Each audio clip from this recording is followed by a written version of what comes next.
Oi, pessoal! Tudo bem com vocês? Pois é, essa série que nós estamos fazendo, que é a nossa live, todos os sábados às 5 horas da tarde, é muito legal. A primeira live nós fizemos com a doutora Gilda Balsini.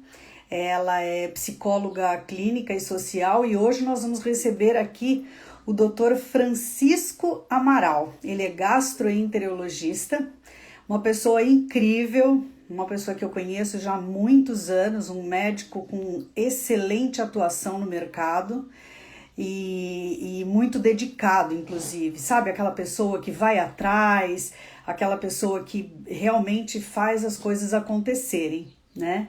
E eu sou muito grata porque ele, além de ser uma pessoa incrível, ele inova, então ele está sempre buscando muitas coisas legais, ele está sempre buscando inovações, e a gente trouxe ele para estar junto conosco hoje para falar sobre o aparelho digestivo. Claro que antes da pandemia, o aparelho digestivo já era um problema de muitas pessoas, né? A gente sabe que as dores de estômago, aliás, tudo começa pela boca, né? Ele já entrou aí e nós já estamos esperando ele pedir a autorização e aí ele vai estar aqui junto conosco. Quero agradecer já de antemão as pessoas que estão entrando, nutricionistas. Oi, Aline! Já tá aqui uma galera, né, falando com a gente, a Lucilena, e a gente sabe que ele é uma pessoa, assim, extremamente estudiosa, né? Além de ser um artista plástico maravilhoso, mas isso aí é papo para outra live, né?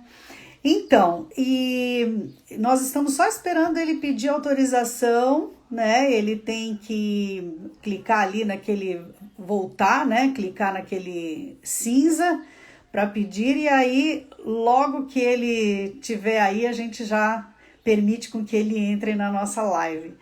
Então, olha aí, Zimmer, tudo bom, lindona? E aí, como é que você tá, essa guerreira?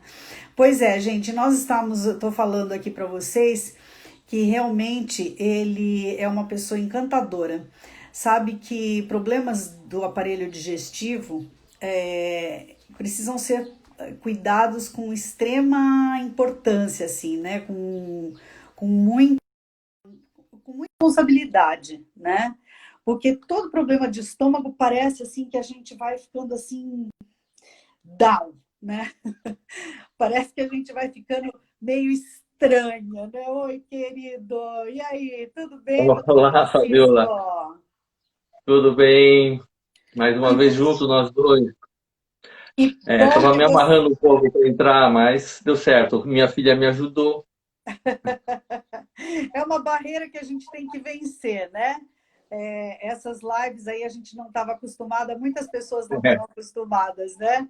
Mas que sempre bom que tem você um está aí. toquezinho a mais para fazer, né? Que você não consegue. Mas Fazer é um o quê, prazer estar aqui né? contigo. Você sempre Pois. carinhosa, né? Lembrando do meu nome. Obrigado, hein? Ai, mas sempre, né, doutor Francisco, porque realmente, assim, você é uma pessoa encantadora como pessoa, Obrigado. né?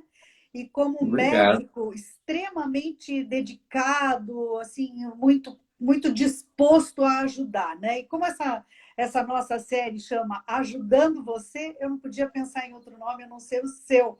Principalmente nesse momento tão complicado de pandemia que parece que a gente fica com um nó literalmente no nosso estômago, comendo mais, a digestão complicada.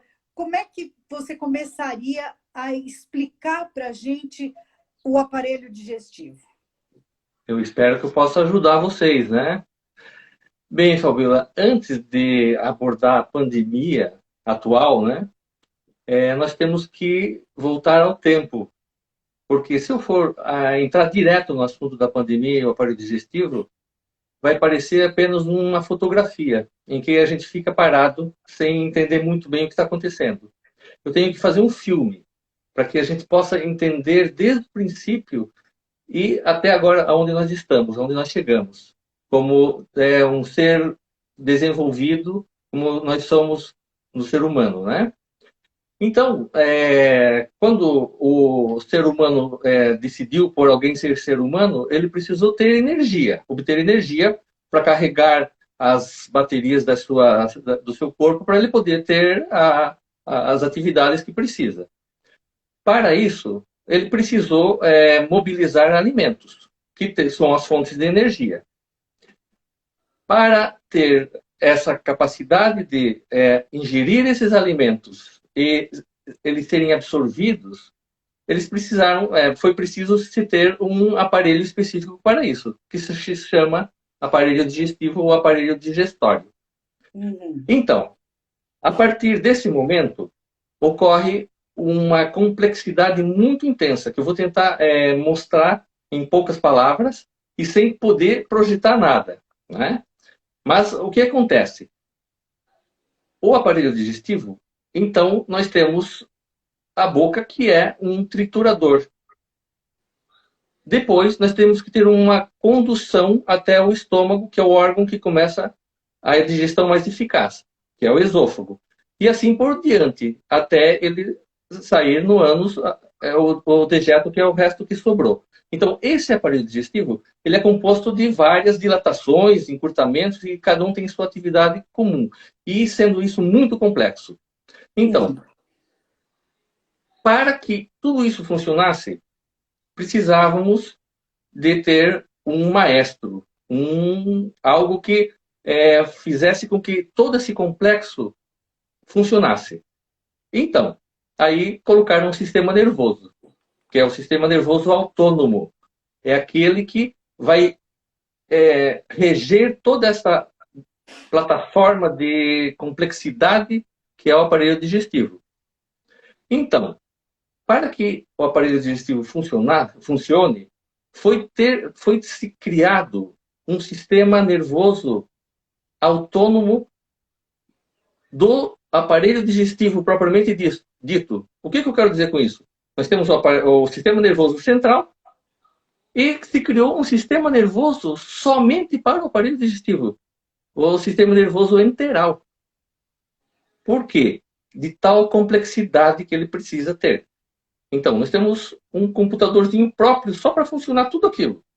Então, aí você começa a entender a complexidade que é a digestão, a complexidade que é você ter tudo isso funcionando direitinho quando há o envolvimento de vários fatores psicossomáticos, de estresse.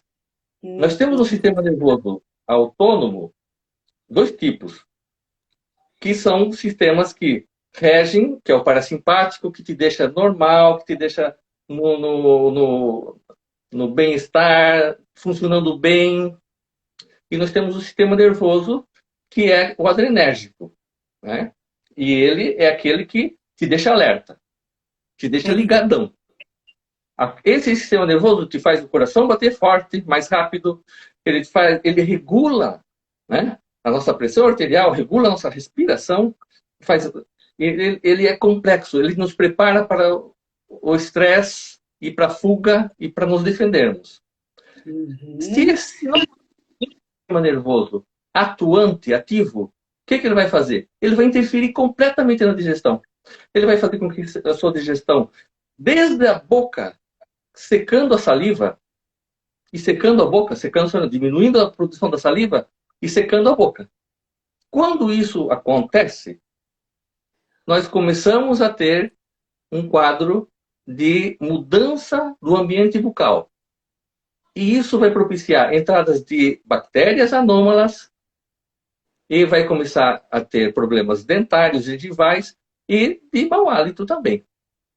Então, aí você começa a entender, num confinamento atual, em que você tem uma série de fatores que te envolvem negativamente, começa a haver todo esse complexo de digestão errada, de digestão agressiva, com a interferência de um sistema nervoso em todo o funcionamento do aparelho digestivo. Porque esse sistema nervoso, ele manda produzir o ácido clorídrico.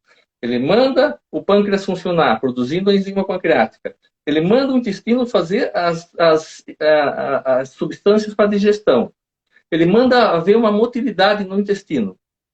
Então, desde que eu comecei a boca, depois você vai deglutir. Se você está deglutindo num estresse, por que a gente tem que almoçar tranquilamente, mastigar bem, relaxar, deglutir? É um estado especial a tua É refeição. verdade. Mas nem todo Você... mundo consegue fazer isso, né, Chico? Porque Então, a vida da gente é tão maluca, né, que a gente claro. muitas vezes vai pulando essas etapas, né? E aí o que acontece? Vai enchendo o meu consultório. Verdade. Porque Literalmente, né? você secou a boca, aí você vai deglutir. Aí você precisa de saliva, você precisa misturar a saliva no bolo alimentar que você está mastigando. Aí você já não mastigou bem, você mastigou rapidamente, você engole aquilo. Aquele alimento, para passar pela cavidade oral para o esôfago, existe um complexo também nervoso que impulsiona esse alimento e aí você começa a engasgar. E aí começa a aspirar, dá problemas pulmonares. Chega no esôfago, esse alimento também não vai descer bem. Aí você começa a ter desconforto na parte do esôfago. Por quê? Há uma dismotilidade. Porque o sistema nervoso parasimpático, que te gera a tranquilidade da motilidade normal, ele está sendo deixado de lado. E o sistema simpático está lá te bombardeando. Entendi. Chegou na parte da passagem para o estômago, ele também tem um mecanismo de deixar esse bolo alimentar cair para o estômago. E também esse complexo é alterado. E mais, aí o que vai acontecer nessa parte que é uma das situações mais comuns atualmente na nossa especialidade, na gastroenterologia.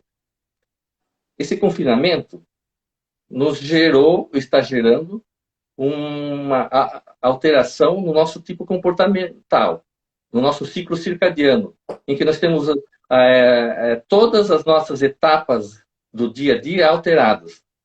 E está gerando uma situação que se chama de obesidade, que todos sabem o que é. Verdade. Essa situação está gerando na região do cárdia, que a gente chama entre o esôfago e o estômago, que existe uma válvula para que evite que o conteúdo do estômago retorne para o esôfago, está havendo uma alteração da pressão abdominal pela gordura e também pela infiltração de gordura nessa área. E essa válvula fica frouxa, permitindo que o estômago entre um pedaço para o tórax, que a gente chama de hérnia de hiato. E o que tem de pacientes com refluxo é alguma coisa bastante séria. Pois é, isso É eu uma acho que outra pandemia. é uma das coisas que eu acho que mais realmente interfere no dia a dia, porque isso causa um desconforto, né, para a pessoa horroroso, né? E esse refluxo que todo mundo sempre fala e sempre reclama, os remédios, o medicamento, ele interfere em todo um sistema. Mas eu vou deixar você continuar aí esse Perfeito. processo que está muito interessante. Depois a gente vai debatendo aí as perguntas. Certo, certo. Então, voltando a essa parte do refluxo, está sendo um quadro assim, bastante sério mesmo na nossa especialidade. Já era, né, antes da pandemia, mas agora está recrudescendo. E aí, o que acontece com o refluxo? Nós perdemos a qualidade de vida progressivamente, porque esse conteúdo alimentar dentro do estômago, refluindo, ele vai levar as enzimas digestivas e o ácido do estômago para cima. E quando isso acontece, ele lesa o esôfago, fazendo lesões tipo esofagite, úlceras de esôfago. Quando você deita, é como você pegar uma garrafa mal fechada e virar. Porque nós ficamos num outro plano, e isso acontece de haver uma volta do ácido até a boca, entrando na traqueia, entrando no pulmão. Então, a gente costuma receber pacientes depois que eles passam por algumas especialidades. Vem por dor cardíaca, como se estivesse infartando, e é refluxo. Ele Olha vem só. com, ele vem com desconfortos e tosse crônica, não produtiva, que é aquela tosse seca, que é uma tentativa do organismo de limpar esse ácido da garganta, da traqueia, né? Porque ele entra na traqueia, ele desencadeia crises de asma. Olha só, Então já passou gente. para o Tudo pneumologista, isso o já aparelho passou, digestivo faz. ele já passou pelo cardiologista, pelo otorrinolaringologista e pelo pneumologista. E vem para cima ainda pela boca, causando erosões dentárias e outras lesões. Então, ele aí também pode acontecer de ter dores nas costas. Então, ele vai passar por 5 especialidades de sintomas, sendo o problema na gastroenterologia. E, somado esses sintomas, ele chega a perder 60% da qualidade de vida. Isso representa uma situação em que ele é pior do que quem tem doença cardíaca, de sintomas. Nossa, Você veja só, um simples fator de doença do refluxo, que as pessoas acham que não é nada, é uma coisa muito séria. E o não tratamento, durante décadas, pode levar ao câncer de esôfago e ao câncer na garganta. Então, você nossa, vê que as coisas vão evoluindo por uma situação que é bem pouca, né? complicado. Aparentemente. Né? Já no estômago, essa ação adrenérgica lá vai fazer uma série de ações, né? Diminuindo a circulação do estômago, aumentando a produção ácida a níveis de agressão do estômago, causando as famosas gastrites, né? Úlceras, ou simplesmente o que a gente chama de dispepsia não ulcerosa. Essa dispepsia não ulcerosa são sintomas típicos de doença do estômago, que eu sinto, mas que não é nada em relação à doença. E sim, é um distúrbio que a pessoa tem pelo estresse em sentir as ações do estômago. É um estômago hipersensível, digamos assim. Alguns populares chamam, né, da gastrite nervosa, que não tem nada de gastrite, né, no caso, né? Mas Ah, é? é, ele sente dor como se fosse de gastrite, né? Tem sintomas desse porte. Que interessante isso, hein? Isso está sendo uma verdadeira aula. Tem muita gente que me perguntou se nós íamos abordar esses temas, né? Que principalmente a gastrite nervosa, que é exatamente isso que você está falando, e também o refluxo, porque as pessoas têm muito medo de tomar o medicamento em função de que existem. Agora você que vai me dizer se são mitos ou se são verdades de que o medicamento pode causar demência no futuro, isso tudo aí vai dando um nó na cabeça do paciente, das pessoas que buscam ali no Dr. Google, né? E aí a gente não sabe o que é certo, o que é errado, e acaba se automedicando com os prazóis da vida, né? Isso aí é bem complicado, né? Então, os prazóis da vida me seguem durante toda a minha jornada na minha profissão, obviamente. Ele é meu carro-chefe, né? Então, Aham. eu tenho, obviamente, é uma arma muito boa, quer Eficaz? dizer, funcional, eficaz para o tratamento das doenças do aparelho digestivo superior, né? Se você pega Uhum. um paciente com uma doença do refluxo crônica, né? Eu consigo controlar e dar uma qualidade de vida para ele, né? Óbvio que todo uso de medicamentos de uma forma contínua pode ter reflexos, né? Se colocou que ele poderia causar problemas de câncer, né? Se colocou que ele poderia causar demências, predispor ao Alzheimer, né? O que se sabe, assim, é que ele altera a capacidade de absorção crônica do cálcio, né?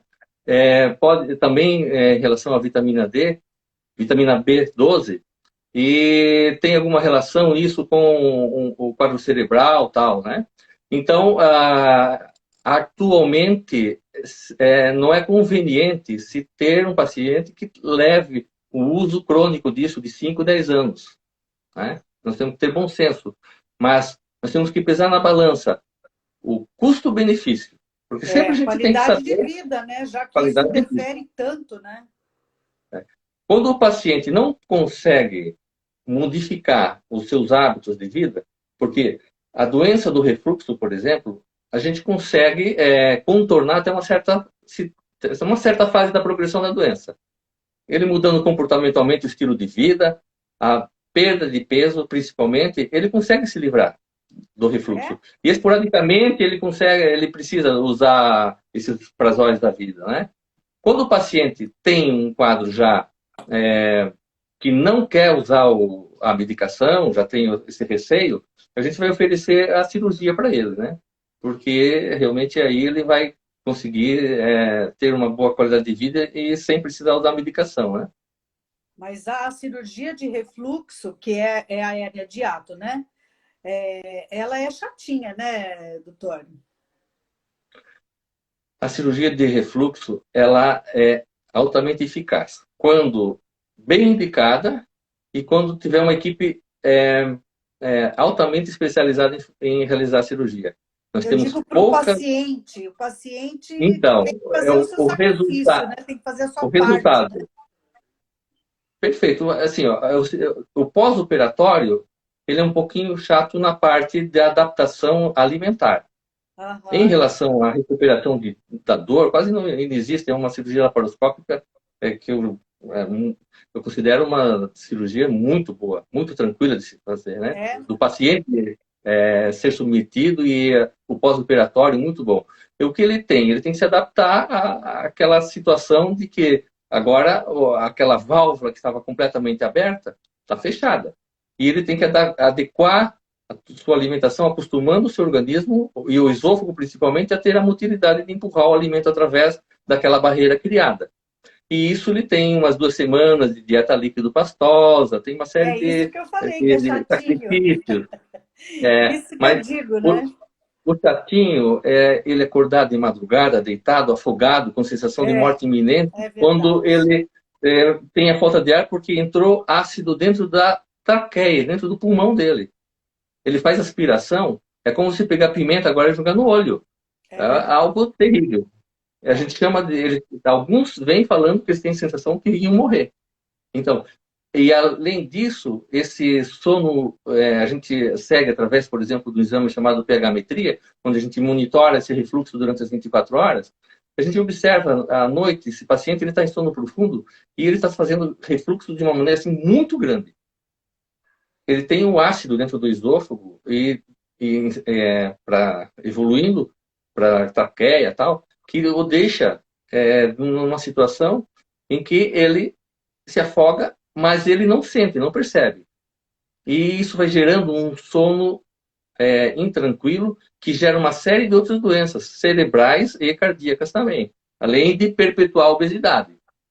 Nossa, tudo isso por um mau funcionamento de uma De uma parte válvula. do estômago, né? Uma parte do aparelho digestivo. Imagina depois que vai, ainda tem toda a parte do intestino que também interfere. Quer dizer, a especialidade de gastroenterologia é uma especialidade que a gente tem que levar muito a sério, né? Tem que fazer o seu controle também, né? Porque às vezes a pessoa fala, vou fazer um controle ginecológico, vou fazer os exames de prevenção. É preciso também fazer os exames de prevenção nessa área da gastroenterologia? Se veja bem, partindo para. Eu vou responder a seguir, na continuidade da conversa.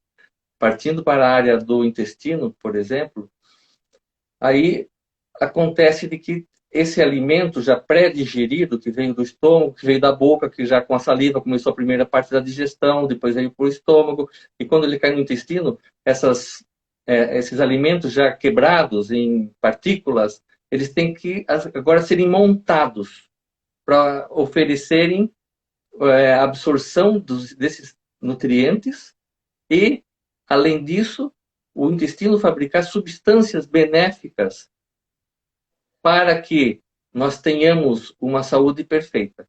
Fabiola, 70% da parte imunológica do nosso organismo está dentro do intestino. 70%. Nossa, Aí isso é todo mundo está muito. falando assim, ó. Todo mundo está falando. Temos que ter imunidade para vencer o bichinho aí, o vírus. Ou nós temos que estar com a imunidade sempre alta. Se o seu intestino não estiver funcionando, não vai haver imunidade. Você vai estar deficiente. E o que vai acontecer? Vai ficar doente. Então, o intestino é um órgão que é essencial, tem que tem que ficar saudável, porque senão nós vamos ter doença. Uhum. Quando foi elaborado esse intestino, naquele passado lá que eu estava falando, eles fizeram um pacto com as bactérias boas, as bactérias benéficas, que a gente chama, né? Uhum. Essas bactérias que formam nossa flora intestinal, nossa microbiota famosa agora, ela é tão complexa que nós temos mais bactérias, fungos e vírus formando esse complexo do que células no nosso organismo. Quer dizer, se nós pegássemos todo o nossa flora intestinal, nós poderíamos fazer um clone de cada um. E ainda ia sobrar um monte de célula, um monte de bichinho. Nossa! Por Ei, que só um que nós temos... minutinho, Chico. Deixa eu só falar um oi aí para essa galera que está acompanhando. Quero agradecer, quero muitos corações e quero também ali embaixo, ó. Tem um aviãozinho assim, gente, essa live tá demais, né? Compartilhem aí com as pessoas, né, para que realmente a gente possa aproveitar ao máximo todas essas. Isso está sendo um banho de informação para a gente, doutor. Que coisa boa. Vamos lá, continuando. Bom, por que que nós temos tanto bichinho no intestino? Hum, Até pouco tempo na ciência médica não era reconhecido muito isso. Agora se sabe que é considerado mais um órgão, a microbiota intestinal, de tal complexidade que ela tem com o nosso organismo. Esses bichinhos benéficos, eles têm uma simbiose e eles produzem substâncias pegando na nossa alimentação, dependendo do que nós comemos, do que nós ingerimos, eles vão nos oferecer coisas boas ou não. E hum. coisas boas, saudáveis para a nossa saúde, que nós precisamos. Então, eles fabricam ali e depois oferecem para nós e a gente absorve. Então, a necessidade de nós termos uma flora bacteriana íntegra, saudável, é fundamental para a nossa saúde. E, além disso, elas ficam estimulando as células do intestino, que, se for comparado, se formos esticar esse intestino e esmiuçar ele, dá um belo de um terreno de absorção. Essa produção desse complexo, desse órgão que está sendo agora considerado como a flora bacteriana, promove um estímulo de imunidade, além do resto todo. Quando chega a situação de um estresse ou de um estresse crônico, você vai causar no seu intestino um chamado de disbiose. É quando essa flora bacteriana se altera. E bactérias que não são boazinhas, que não são nossas amiguinhas, né? Elas entram em ação, elas colonizam parte desse intestino e começam a causar doenças intestinais.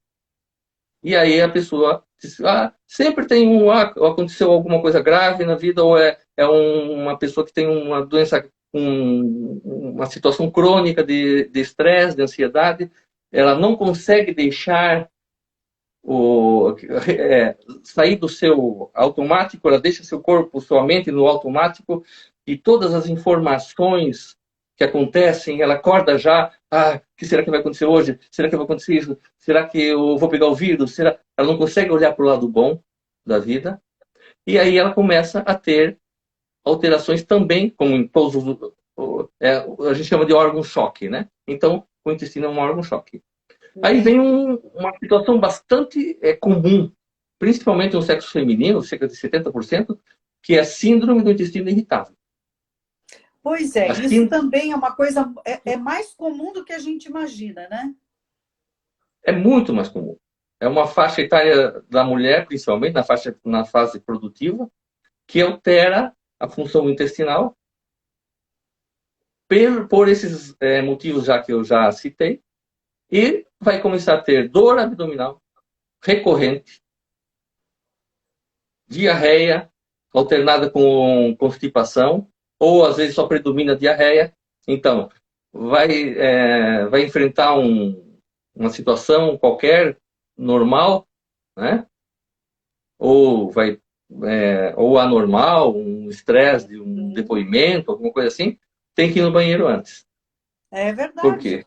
Altera a motilidade intestinal.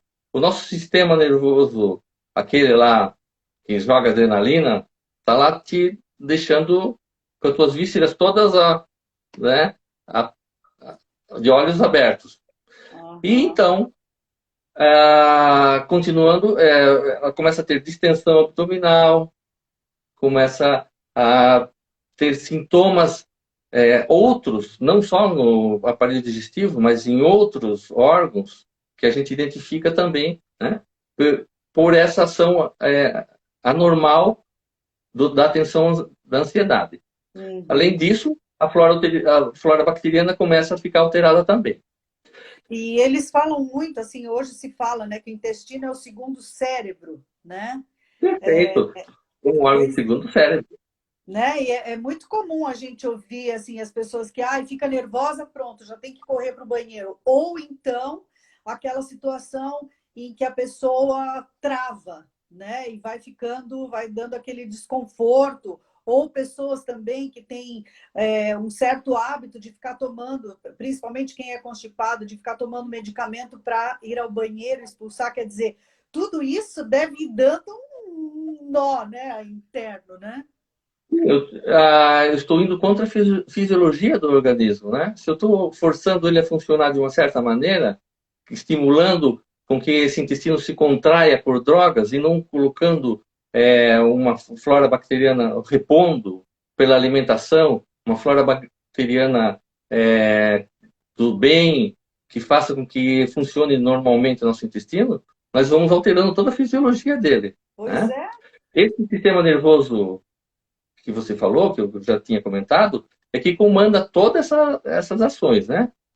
Esse estresse crônico também pode gerar um quadro de diminuição da motilidade do intestino, por exemplo. E aí vai gerar o quê? Uma constipação. Então, a pessoa vive mais com dificuldade de evacuação. E isso vai gerar o quê? Lá no final, quando sair as fezes, fissura anal, que é pelo estresse também, hemorroidas. Então, eu começo lá em cima, na boca, e vou até lá embaixo, Nossa, pois é. né? Digamos que o nosso aparelho digestivo vive a flor da pele, É né? uma orquestra, né? É uma orquestra. Né? Realmente é que Deus é perfeito, mas a gente faz tanta coisa errada, né? E essa ansiedade que a gente tem, principalmente agora, nessa época, até tem uma pergunta aqui da Van Decker, doutor, que conselho você daria para pós-Covid? Que alimentos o senhor recomenda? Então, veja bem, ah, essa alteração do confinamento, do ciclo circadiano, dos teus hábitos, vai gerar muito alteração na parte da alimentação, que eu tenho observado. E a pessoa começa a comer coisa diferente, e mais fast food, e ele muda os hábitos, e não vai estar ingerindo essa alimentação balanceada. Eu tenho lá uma desbiose que eu já fiz pelo estresse também, já alterei, já coloquei bactérias anômalas lá dentro, né? E aí eu começo a ter um distúrbio, por exemplo, de absorção de substâncias que são fermentadas no intestino, né? Então, esses carboidratos, que a gente chama de carboidratos complexos, né? Que tem a lactose é um deles, por exemplo, a frutose, assim por diante, elas começam a sobrar no intestino e essa flora bacteriana vai absorvendo essas substâncias, esse açúcar que ela é riquíssimo para essas bactérias, e elas começam a fazer uma digestão fermentativa. Quando acontece essa digestão fermentativa, nós vamos ter o quê? A produção de gás hidrogênio, que é altamente expansível. Pegamos esse complexo intestinal longo. É como você pegar uma bexiga de festa de criança e encher. Você começa a distender essas alças intestinais. E isso já vem a outra situação, que é a distensão, e isso dá um mal-estar muito grande, porque você Muita gente tem. aumenta a pressão intraabdominal, e aí você já está com o princípio de refluxo, e o aumento da pressão abdominal piora o refluxo. Então, uma coisa vai piorando a outra. Vai levando a outra. Então, essa situação da síndrome do intestino irritável, né? Modernamente, as nutricionistas têm usado uma dieta antifermentativa, que atualmente é o que há de mais indicado nesse tipo de tratamento, né? Usamos drogas também para ajudar, usamos antidepressivos também, mas tirar esses carboidratos que fermentam, que dão esse mal-estar, nessa dieta antifermentativa, que chama de FoodMap, é uma situação muito contemporânea e que tem ajudado aí muito. Onde entra a importância da nutricionista. Nós temos aí a Aline, né, que é uma nutricionista de mão cheia aí, que tá lá na clínica.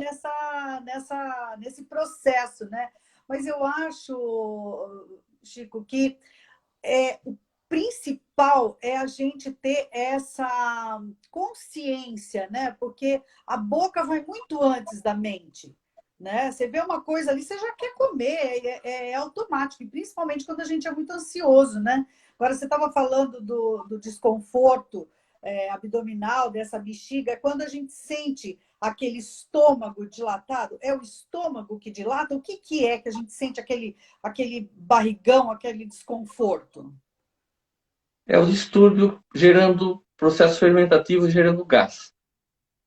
Todo esse distúrbio, a pessoa diz, olha, eu acordo de manhã de um jeito, vou dormir de outro jeito. Durante o dia, ela se alimentou errada. Ela tem um distúrbio alimentar. Ela tem o estresse. Somado a tudo isso, ela manteve o sistema nervoso, aquele danadinho que fica deixando você à flor da pele, deixando o teu aparelho digestivo completamente também exposto nessa situação. Então, você favorece que, durante o dia, comeu compulsivamente, comeu errado, comeu muito carboidrato, muito fast food, ela desequilibrou, vai aparecer o quê? Vai aparecer um processo fermentativo muito maior nesse caso. Então, volto a comentar, a nutricionista é extremamente essencial na gastroenterologia, porque ela nos ajuda, porque nós vamos tratar a doença. Ela vai prevenir com que a doença chegue entendendo o que cada pessoa tem que ingerir, tem que colocar para dentro. Entendi. Uma pergunta bem importante que nos foi feita aqui através da nossa pesquisa, né? A pessoa acorda e ela sente que a digestão não fez. Dali 5, 6 horas, ela sente ainda aquela comida no estômago. Isso é real ou é só uma sensação? É real, Fabíola. A gente chama de distúrbio da digestão com retardo do esvaziamento gástrico. O que acontece? Esse eixo do nosso sistema nervoso central com o nosso sistema nervoso enteral, que inerva todo o aparelho digestivo, ele é um reloginho, ele tem que ser sincrônico, ele tem que ter a harmonia da motilidade, né? E entre esses dois existe um cabo que liga, que é um cabo nervoso, que se chama nervo vago. Ele que inerva, que vem lá de cima, que inerva todo o aparelho digestivo, se comunicando com o nosso sistema nervoso do intestino.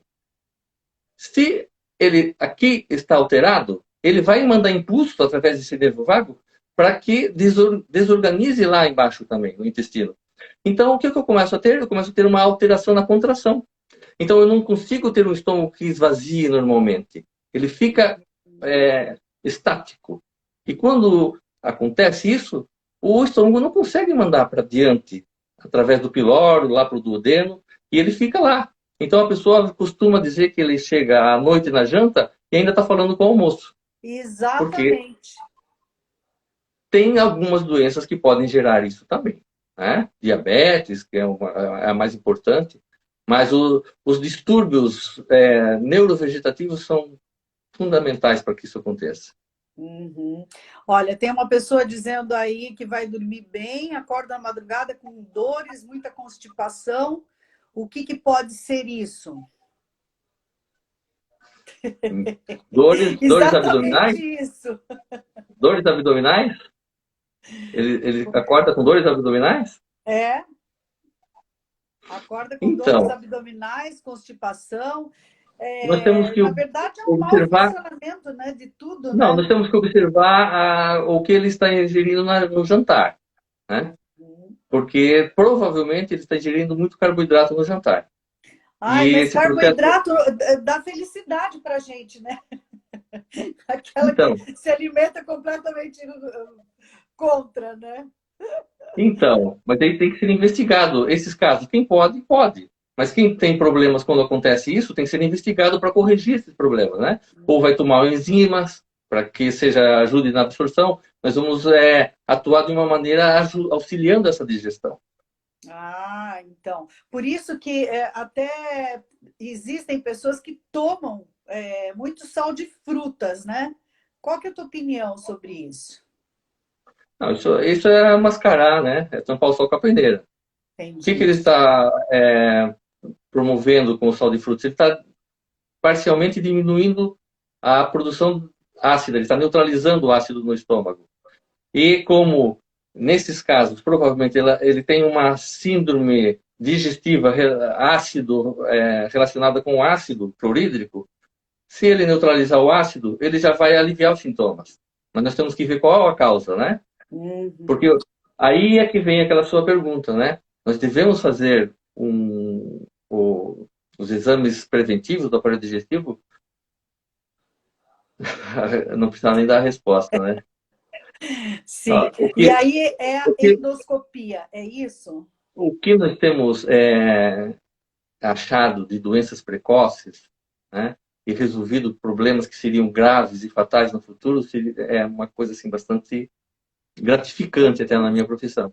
Que bom. Quando eu encontro, eu fico triste, mas fico feliz por ter encontrado nessa fase uma lesão no aparelho digestivo do paciente, né? Porque a gente vai resolver, vai tratar e vai curar. Nós sabemos que a partir dos 45 anos, todas as pessoas devem fazer uma endoscopia e uma colonoscopia. O seu paciente é fumante e principalmente se ele tem familiares que tiveram doença de câncer no aparelho digestivo, eles são obrigados a fazerem o exame de endoscopia e colonoscopia. Para Anual. nós acharmos não, anual não é necessário, né?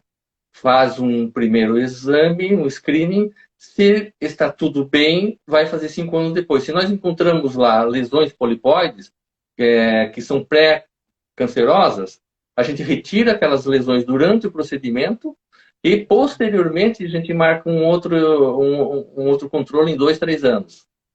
Porque até aparecer outra lesão vai levar um tempo, né? Uhum. Que são os Mas pólipos no intestino. Isso é muito comum também, né? Ter sim, pólipos, né? Da na colonoscopia. verdade, nós vamos atrás dos pólipos, né? Os pólipos são tipo de verrugas que começam a crescer no intestino. A maioria deles é benigna. A gente Uhum. retira e tudo bem, resolveu.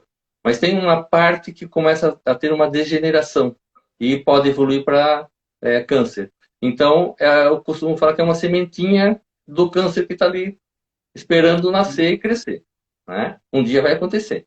Então, quanto antes a gente chegar ali e retirar, melhor Melhor. é.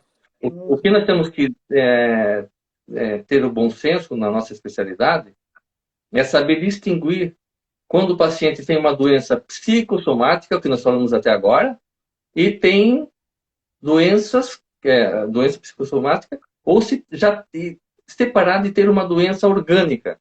Então, nós temos que saber se esse paciente está perdendo peso, se ele tem sintomas de alarme, né? Se está emagrecendo, né? Se tem sangue nas fezes, que são os dois sintomas maiores de alarme da nossa especialidade, né? Esses pacientes têm que ser investigados completamente.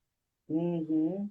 Olha, tem aí a Beatriz, que é a minha mames, que é sua paciente, inclusive, né? Já foi É, sua dona Beatriz. paciente, dizendo que nunca fez endoscopia e colonoscopia, até porque ela é de São Paulo, ela foi sua paciente quando ela, Sim, muito tempo atrás, né? perfeito. Mas, por exemplo, num caso, então, de nunca ter feito, é interessante que se faça, né? É interessante que se faça. A partir dos 75 anos, assim, aí a gente não indica quase, tá? Ah, tá. Aí só se tiver alguma indicação clínica mesmo. Uhum, entendi. Porque a fase mais de risco já está passando. Aham. Outra coisa que a gente também tem uma pergunta aqui sobre o mau hálito. Ele vem do estômago? O que causa o mau hálito? É um fator de estômago ou é crença ou é mito? Eu sei que a gente já fez várias matérias sobre isso, Já inclusive tem lá no nosso site, mas essa foi uma das perguntas que as pessoas perguntaram aqui bastante. em relação ao mau hálito, eu fui jogado nesse mundo, né, do mau hálito, já há muitos anos atrás, porque realmente, pela ignorância científica, não se sabia de onde vinha o mau hálito. E aí, o que se fazia? Se culpava o estômago, acharam um bode expiatório por mau hálito. Então, todos os pacientes de mau hálito vinham para o gastro. E nunca ninguém me falou que o mau hálito vinha do estômago na faculdade. Então, comecei a ir atrás e a pesquisar, né? E a gente sabe atualmente que o mau hálito, devido à nossa capacidade de entendimento e de diagnóstico com aparelhos complexos, aí que a gente faz os análises dos gases da boca, a gente sabe que o mau hálito ele é mais complexo do que se parece, né? E quando a grande maioria pertence à parte dentária, do dentista, né? Porque são as partes da periodontite, da doença periodontal, da dentária propriamente dita, né? A outra Uhum. parte que é uma mais intensa também é a chamada saburra da língua, o biofilme lingual, em que há aquela putrefação sobre a língua que se instala devido a essas alterações que eu estava falando lá no início, que alterou a salivação, essa salivação alterada mudou o ambiente bucal, mudou o pH bucal, e aí começa a vir bactérias anômalas se instalarem na língua, a saliva descompensada gera mucina, que é uma proteína que se liga lá na língua também e é aproveitada por essas bactérias anômalas, e aí ela começa a haver a putrefação e a eliminação de gases fétidos, né? Aonde há mau cheiro no corpo, há bactérias gram-negativas atuando, fazendo essa putrefação, né? A nossa pele, a gente tem que tomar banho, porque senão as bactérias ficam instaladas ali, as células da pele morrem todo dia para renovação, as bactérias pegam essas células, que são proteínas, são bactérias proteolíticas, e se alimentam dessas células, e aí vai gerar gases de mau cheiro. Então, nós temos que tomar banho todo dia para que a gente não fique com mau cheiro. Assim também é a boca, é a língua. Uhum. E graças a Deus tivemos aí no Brasil uma pessoa que estudou sobre isso e que tem um tratamento maravilhoso que se chama Dr. Francisco Amaral, que foi buscar tudo isso e é uma sumidade no Brasil inteiro e que muita gente ainda não sabe, né? Então, isso daí é papo para depois, né? E, inclusive, temos lá no nosso canal várias matérias super interessantes sobre mau hálito com o Dr. Francisco. Outra coisa que as pessoas também perguntaram é o fato de se ter uma diarreia crônica pode vir a não a absorção de várias vitaminas ou começa no estômago? Aonde a absorção de vitaminas, principalmente agora nessa época de pandemia, começa? Essa é uma pergunta muito complexa, né, Fabiola? Isso aí faz parte de um processo investigatório do gastroenterologista, que às vezes a gente Tá? exaure o paciente de tantos exames que é necessário, né? Porque a diarreia é um sintoma, é o resultado de alguma coisa que está errada, desde um processo psicossomático, que é o mais comum, até um câncer, que pode gerar uma diarreia, um câncer no intestino, né? Até distúrbios diversos de doenças que geram tanto a doença inflamatória intestinal, né? Que é a retocolite, a doença de Crohn, que também se sabe atualmente que tem uma influência de bactérias lá, começando a lesar o intestino para desencadear e gerar essa doença, que são doenças que seguem o paciente o resto da vida, né? As doenças inflamatórias intestinais. Então, esse paciente claro, a diarreia também tem a diarreia do cólon, do intestino grosso e a diarreia do delgado, né? Que a diarreia do delgado vai deixar a pessoa muito mais sem absorção, porque é lá que se dá a grande parte da absorção dos nutrientes. Então, quando você tem uma diarreia delgado, você é um paciente que vai deteriorar fisicamente, um emagrecimento muito grande, né? E a pessoa tem um comprometimento do estado geral, sim, bastante sério. São as doenças desabsortivas do aparelho digestivo. Uhum. Uma outra pergunta. O senhor está aqui, né? O senhor aconselha, então, a cirurgia de refluxo? Também é uma outra questão que é muito pessoal. Cada Cada caso é um caso caso. é um caso, né? Eu acompanho meus pacientes, os primeiros tempos do diagnóstico, nós vamos tentando mudar comportamentalmente o problema dele, tratamentos clínicos, cessamos o uso de medicamento, vamos ver se ele consegue voltar ao estado normal, seguimos com endoscopias. Então, até nós chegarmos à conclusão que esse paciente não vai conseguir resolver seu problema, indicar cirurgia, é um segmento médico bastante grande.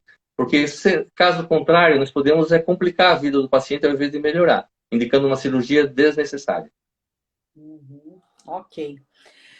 Bom, gente, olha, que bate-papo legal, hein? Caramba, uma verdadeira aula aí do aparelho digestivo, super interessante. Foi muito legal. Você tem mais alguma dica para dar para as pessoas? Aquela pessoa que a Vandeca perguntou, né? A alimentação pós-Covid, né? Tem muita gente aí que pegou esse vírus e existe alguma alimentação? Acho que é mais com Nutri, né? Que vai ter esse bate-papo, né? Até vou convidar aí a Aline para, quem sabe, fazer um bate-papo aí com a gente, hein? Nós temos a semana que vem mais uma live, né, dessa série Ajudando Você, e a Aline está super convidada para nos dar uma aula aí de nutrição, né? Seria legal, viu, Aline? Eu sei que você está por aí e eu sei que você pode ajudar muita gente também, né? Vamos Acho ver, que vamos tem ver, Fabiola. Eu não posso responder por ela. Hã? É, vamos ver, eu não posso responder por ela, né? Vamos ver se ela Pois aceita o é, já estou desafio. convidando aqui. Existe Mas, Fabiola, alguma sequela no aparelho digestivo pós-pandemia? Foi perguntado da dieta pós-pandemia, nós ainda estamos na pandemia, né? O que eu posso colocar para vocês em relação a essa situação é que é mais uma pandemia, né? Desde aquela época lá que eu comecei a conversar sobre como nós fomos gerados e o preparo do nosso organismo para enfrentar o que nós temos hoje, nós passamos por, nós não sabemos quantas milhares de pandemias e quantas necessidades que o nosso organismo teve de se adaptar e se fortalecer para chegar aonde nós chegamos hoje. O fato é que, se nós chegamos hoje aonde nós estamos, é que nós somos vencedores, que nós superamos todas as pandemias. E acontece uma seleção natural. Quem tem que ir, vai. Mas a vida é assim, né? Tá Isso aí. todo mundo focado na pandemia, mas desde que eu me formei, as pandemias de motoqueiros acidentados morrendo nos hospitais quando eu fazia plantão no pronto-socorro, de pandemias, não, mas situações que havia meningites, havia outros tipos de doença, e pouco noticiário era dado, pouco valor era dado, ou é dado ainda tudo isso, né? Acontece que nós temos a pandemia doença e a pandemia política. Essa pandemia política, ela é a mais deletéria, ela é a mais triste, ela é uma pandemia em que os políticos ou toda essa turma que a gente sabe, toda esse complexo de redes de informações, de tudo que a gente já sabe, está tudo muito bem colocado, né, à nossa frente, não, ninguém consegue mais esconder, porque uma das coisas benéficas que aconteceram nessa nossa evolução é esse contato que nós podemos estar agora. Eu estou aqui Verdade. em Balneário, você está em Joinville, e a gente está fazendo. Então, eles não conseguem mais esconder o que eles escondiam antes. Então, eles assumiram. Né? Eles assumiram que eles são mau caráter, que eles só pensam, não pensam no povo, que eles nunca pensaram, que eles nunca estão pouco se lixando se o povo morreu ou não morreu, se tiver sofrimento ou não tiver. O que interessa é a casta deles. Né?